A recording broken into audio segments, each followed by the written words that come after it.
much as a lion. For millions of years, nothing could challenge it. So why did it disappear?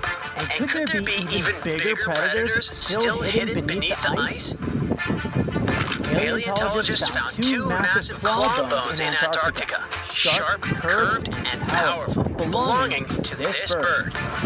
They were dug up from the Epresian-aged rocks of Seymour Island, which means they're around 40 to 50 million years old. Their shape left no doubt. These were the so-called terror birds.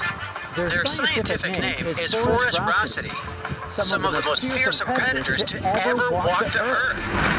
They were flightless and didn't even need wings. Instead, they could sprint at breakneck speeds like ostriches from a nightmare. For millions of years, these birds ruled South America. But now, for the first time, their presence has been confirmed in Antarctica. No surprise here. Back then, South America and Antarctica were still connected, allowing animals to easily commute between continents. So these birds probably migrated south to adapt to life on Antarctica's prehistoric landmass. It didn't just survive here, it thrived. But at some point, this nightmare of an animal vanished. Why? Most likely because of the temperature change. Antarctica was cooling, slowly turning into the frozen wasteland we know today. Its prey may have declined, leaving the predator without enough food. Eventually, it disappeared, leaving no descendants behind. Researchers hope that they'll find a complete skeleton eventually. They're also wondering where there might be even bigger species waiting to be discovered. Perhaps these birds evolved into a completely new Antarctic lineage. But for now, all we have are two giant, creepy claws. People often think that there are almost no animals or plants in Antarctica. But that's not true at all. Penguins waddle around, and forget the cute tiny ones. Antarctica used to have 6-foot-tall monsters. The emperor penguins are the largest penguin species alive today.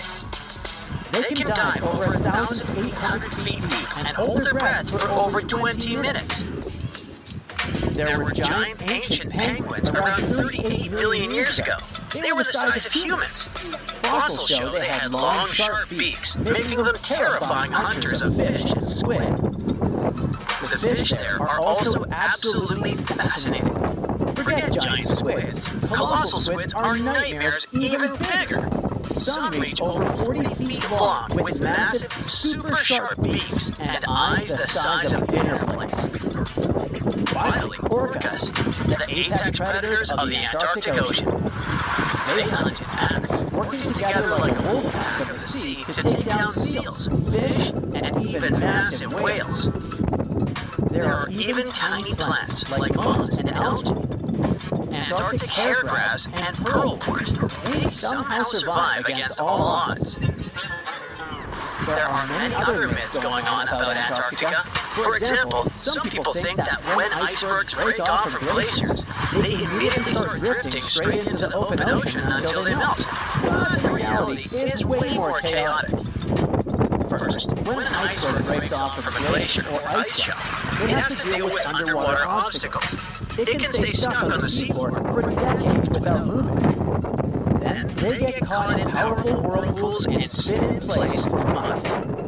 One iceberg, a 23A, spent nearly 40 years frozen in place before finally breaking free, only to get caught in a swirling ocean vortex for another 8 months. After that, their paths are influenced by ocean currents, tides, winds, and even underwater topography.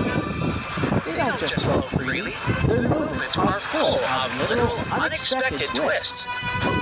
And speaking of glaciers, another strange rumor is that some humans can't travel more than 311 miles inland in Antarctica because of an impassable ice wall, freezing jet fuel, deadly winds, and no oxygen. But this is completely false. Antarctica has been explored by planes, vehicles, and even scientists on foot. There's an entire research station sitting at the South Pole. People live there all year long. The ice wall is real, a massive ice cliff rising above